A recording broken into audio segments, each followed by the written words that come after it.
Halo semuanya, perkenalkan nama saya Muhammad Anwar Ramadan Rashid dari kelas 12 IPA 2. Di sini saya akan menjelaskan materi kelas 12 tentang hereditas di kelas 12 yang telah saya pelajari. Pertama ada pendahuluan. Di pendahuluan ini ada dua, yaitu apa itu hereditas dan pentingnya hereditas. Apa itu hereditas? Hereditas adalah pewarisan sifat dari orang tua ke keturunan melalui gen. Konsep dasar hereditas dikembangkan oleh Gregor Mendel. Pentingnya hereditas memahami bagaimana sifat diwariskan dan penting dalam biologi, kedokteran, dan agronomi. Nah, selanjutnya kita masuk ke komponen dasar hereditas. Di komponen dasar hereditas itu ada 3 macam. Yang pertama gen, yang kedua DNA, dan yang ketiga kromosom. Kita bedah satu-satu ya. Yang pertama adalah gen. Gen ini adalah unit warisan sifat yang terdapat pada kromosom. Yang kedua, deoksiribonukleik acid atau yang biasa kita sebut DNA adalah molekul pembawa informasi genetik. Yang ketiga adalah kromosom. Kromosom itu struktur yang membawa gen dalam inti sel. Masuk ke selanjutnya yaitu struktur genetik. Di struktur genetik ini tuh struktur ada 2 macam, gen dan DNA, kromosom dan alel. Kita bedah dulu satu-satu ya. Gen dan DNA. Gen adalah unit warisan sifat yang berdiri dari DNA. DNA molekul pembawa informasi genetik dalam sel. Bisa kita simpulkan kedua ini berbeda.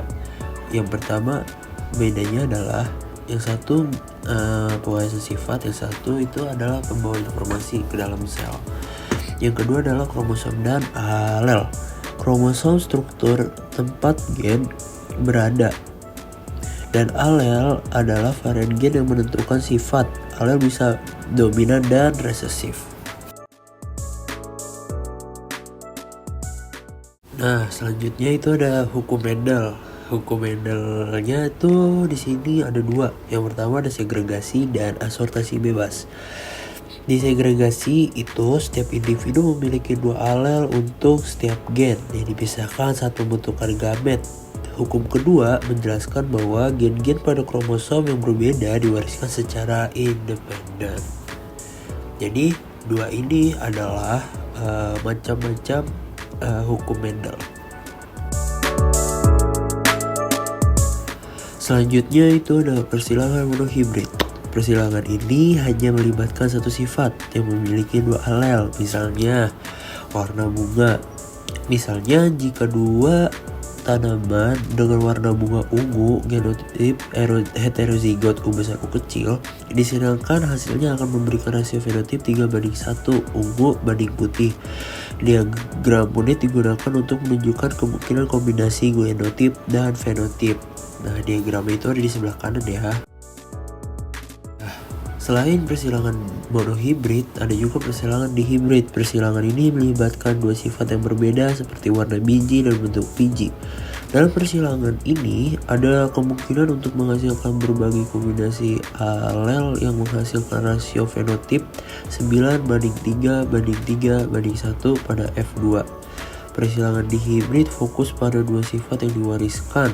Contoh, warna biji kuning atau hijau dan bentuk biji bulat atau keriput. Selanjutnya ada penyimpangan pada hukum Mendel. Nah, di sini itu ada 3 macam penyimpangan, yaitu yang pertama alel kodominan dan alel intermediat dan pautan gen.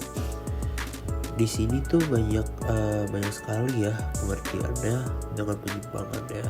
Bisa kalian baca sendiri ya. Selanjutnya ada hereditas pada manusia. Hereditas pada manusia sangat penting untuk mempelajari pewarisan berbagai sifat. Nah, hereditas pada manusia tuh pewarisan sifatnya tuh meliputi penyakit genetik dan golongan darah. Nah, di penyakit genetik ada macam-macam, dan di golongan darah adalah pewarisan golongan darah mengikuti pola dominan dan resesif dengan gen A dan gen B dominan atas O. Nah guys, ini adalah kromosom pada manusia. Diperhatikan baik-baik ya.